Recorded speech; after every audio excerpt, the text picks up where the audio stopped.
बड़ी सफलता जो हाथ लगी है वो हम जरा आपको बताएं। हथियारों से लैस बदमाशों को पकड़ा गया। जी हां, पकड़े गए बदमाश वीरेंद्र गोठड़ी गैंग के गुर्गे हैं। खेतड़ी पुलिस ने वीरेंद्र गोठड़ी के 6 गुर्गों को धर लिया है और दबोच लिया है। आरोपियों के पास से 12 बोर की डबल बैरन गन बरामद की गई है। 12 बोर गन के 8 तथा पिस्टल के 7 जिंदा कारतूस बरामद किए गए। पूछताछ में बदमाशों ने कहा कि बदला लेने का प्लान था हमारा। गैंगवार होने से पहले पुलिस ने बदमाशों को धर दबोचा है। झुंझुनू में गैंग वॉर के बाद एक और खूनी खेल की तैयारी थी। हरियाणा का हार्डकोर बदमाश वीरेंद्र गोठड़ी बड़ी साजिश रच रहा था और खेतड़ी पुलिस ने हथियारों से लैस उसके 6 गुर्गों को धर दबोचा। आरोपियों के पास से 12 बोर गन के 8 और पिस्टल के 7 जिंदा कारतूस बरामद किए। बदमाशों ने पुलिस पूछताछ में बदला लेने की प्लानिंग कबूली है।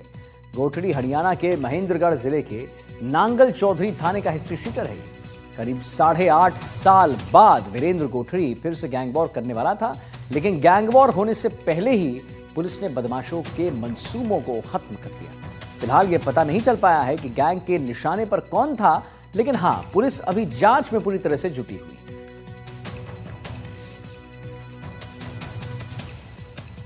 पुलिस सूत्रों से खबर मिली थी कि कुछ हरियाणा साइड के लोग हैं और 2-3 गाड़ियां हैं उनके पास जो गैंगवार कर सकते हैं और वो कोर्ट में आए हुए हैं। कोर्ट में उनकी आज की तारीख पेशी है और उनके पास जो वाहन उनमें हथियार हो सकते हैं। इस सूचना पर त्वरित कार्रवाई करते हुए बदमाशों की कस्बे में तलाश की। तलाश के दौरान उनको जगह जगह ढूंढा। पुलिस को देख के 2 गाड़ी खड़ी हुई थी, उनमें बैठे लोग साइड में थे और भागने लगे तो हमने उनको घेरा डालकर पकड़ा।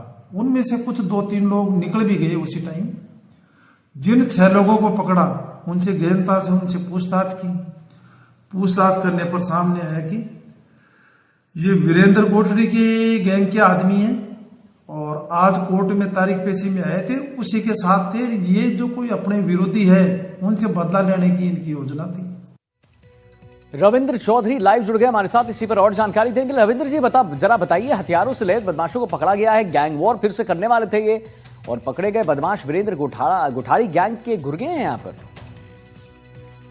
जी बिल्कुल, ये जो मामला है लगभग 8 साल बाद एक बार फिर जो हरियाणा हार्डकोर बदमाश है, जो हरियाणा के महेंद्रगढ़ जिले के नांगल चौधरी थाने का हिस्ट्री शीटर वीरेंद्र गोठड़ी है, जो कि झुंझुनू के जो सिंघाड़ा क्षेत्र है वहां पर किसी गैंगवार की आशंका के चलते इन लोगों के खिलाफ कार्रवाई की गई। इन लोगों जो 8 साल पुराना मामला था जिसमें डबल मर्डर जो हुआ था, जिसमें मुखिया गुज्जर व एक अन्य जो कि फायरिंग के दौरान जिसकी मौत हो गई थी, इस मामले में इनकी कोई पेशी थी, उसके लिए ये कोर्ट के बाहर ये लोग आए हुए थे। पुलिस को ये सूचना मिली थी कि जो हरियाणा नंबर की कुछ गाड़ियां हैं और उसमें कुछ हरियाणा के बदमाश और उनके पास में कुछ हथियार भी हो सकते हैं।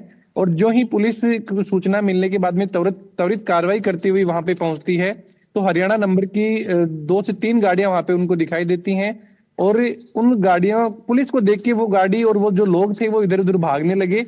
लेकिन पुलिस ने उन लोगों को पकड़ा जिसमें 2 गाड़ियां हैं, एक स्कॉर्पियो और एक बुलेरो को जब्त किया, जिसमें 6 लोगों को भी पकड़ा गया है।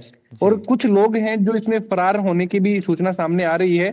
जिनको पकड़ा गया उनमें से उनके पास में 12 बोर थी और एक जो पिस्टल है उसके भी जिंदा कारतूस उनको वहां पे पुलिस ने बरामद किए हैं। और जिन 6 लोगों को पकड़े गए वो हरियाणा के हिस्ट्री शीटर बताए जा रहे हैं। पुलिस अभी इस मामले में यह जांच कर रही है कि आखिर ये किस व्यक्ति को निशाना बनाकर यहाँ पर पहुंचे थे और किससे ये बदला लेना चाह रहे हैं। पुलिस फिलहाल इस मामले में जांच कर रही है और बाकी जो फरार हुए हैं उनकी भी तलाश लगातार पुलिस के द्वारा की जा रही है। चलिए, बहुत बहुत धन्यवाद आपका महत्वपूर्ण जानकारी देने के लिए। और अब हम आगे बढ़ेंगे और देखिए, अलवर में साइबर ठगों ने एक बुजुर्ग महिला को 7 दिन दोस्तों डिजिटल अरेस्ट कर 1,25,00,000 रुपए की ठगी कर ली। ठगों ने फर्जी ईडी बनकर सीबीआई के अधिकारी बनकर वीडियो कॉल से धमकाया। डर के कारण महिला ने कई बैंक खातों में पैसे जो हैं ट्रांसफर भी कर दिए। हम आपको ये भी बताना चाहेंगे कि पुलिस ने एफआईआर दर्ज कर दिया, जांच शुरू कर दी है। वीडियो कॉल कर महिला को इतना धमकाया गया कि महिला उनकी बातों में आ गई और उसके बाद ठगों ने धमकी देते हुए 1,25,00,000 रुपए अपने कई बैंक अकाउंट में डलवा दिए। ठगों ने महिला को मनी लॉन्ड्रिंग के मामले में फंसाने की धमकी दी। परेशान महिला ने 21 दिसंबर को अपना फोन स्विच ऑफ कर दिया और उसके बाद मामले की सूचना अपने परिजनों को दे दी। इसके बाद 22 दिसंबर को मामले की जानकारी अलवर के साइबर थाना पुलिस को दी गई। पुलिस ने मामले में एफआईआर दर्ज कर दिया है और अब हर एक एंगल से जांच शुरू कर दी है।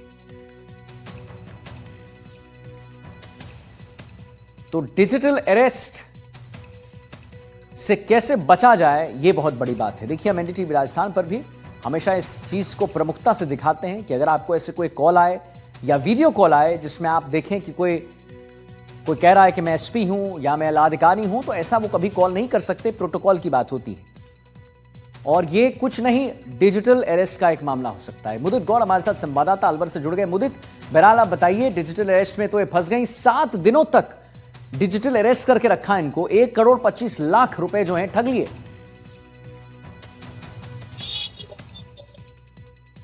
जी बिल्कुल, ये पूरा जो मामला है अलवर शहर का ये मामला बताया जा रहा है। एक बुजुर्ग महिला थी जो कि 75 वर्षीय महिला है और यह घर में अकेली रहा करती थी। इनके पति का स्वर्गवास हो गया और 2 बेटियां हैं जो अपने ससुराल में रहती हैं दिल्ली में।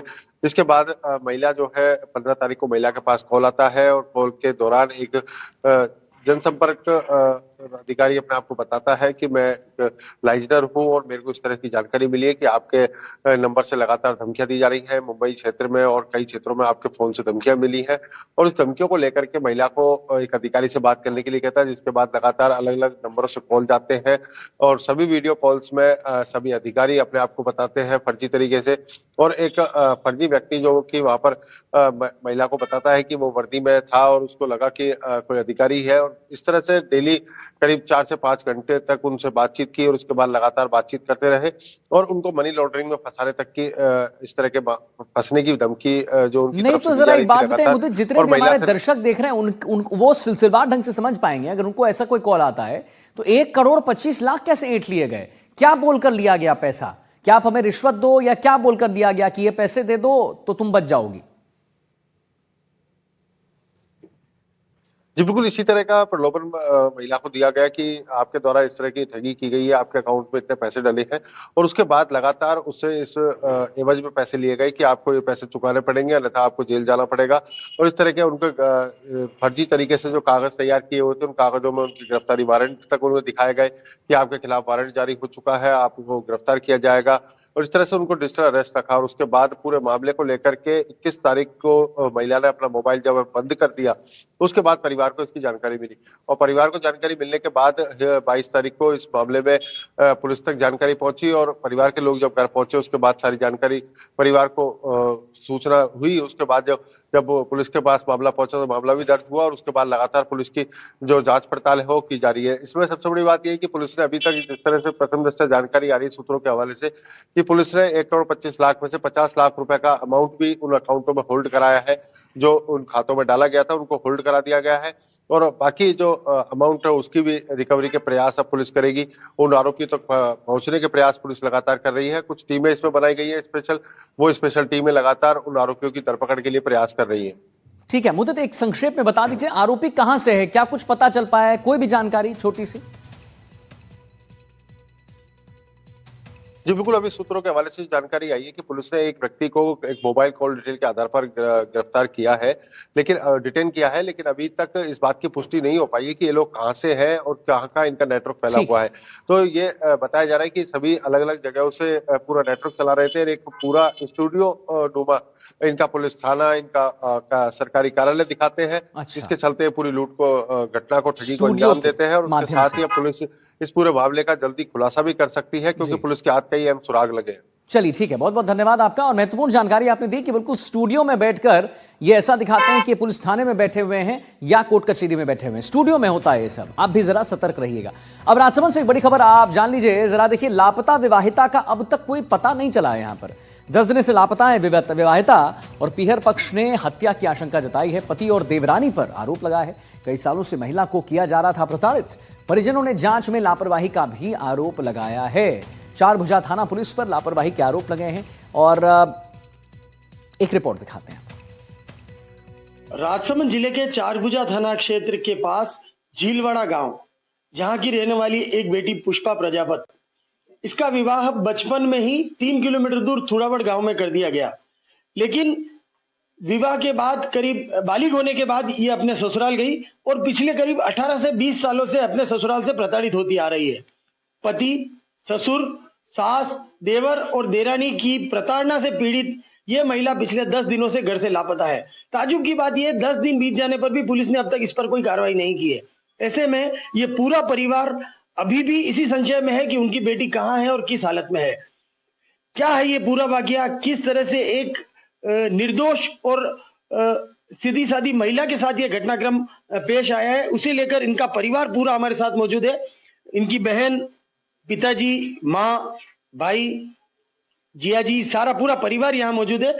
ये आपकी जो बहन है उसका विवाह इतने समय पहले हुआ था, कब से उसने बताया कि परेशान हो रही? परेशान तो ही थी ससुराल में जाती जाती, ससुराल जाती जाती परेशान ही थी। क्या बोलती थी? तो ही माँ समा के दी मैं कि वाह चलो बेटा थार छोरा तो बात हो रे दबे दबे डाकी छोरा बेटा छोरा मोटा वैसा का आई थने। तो ये फिर बाद में वहाँ एक मार बहन की शादी हुई तो वहाँ आई, वहाँ से एक घूंघट नहीं निकाला, फोटो ले लिया। तो इसका देरानी ने बोला कि गड़े मुड़े बंदा इस तरीके से बोली तू फोटो कैसे लीधा। तो बस वहाँ बटे कि साल घरे साल वो मावल होएगा। तो ये मावल दूसरे दिन भी हो गया जो बस पता नहीं, दूसरे दिन से ये लापता हो गई। हाँ। बासा ये बच्ची कदी बताओ पुष्पा क्या परेशान कर रहे हैं अभी? અમે વાત રોજ કરે છે કુટા મારો કરે છે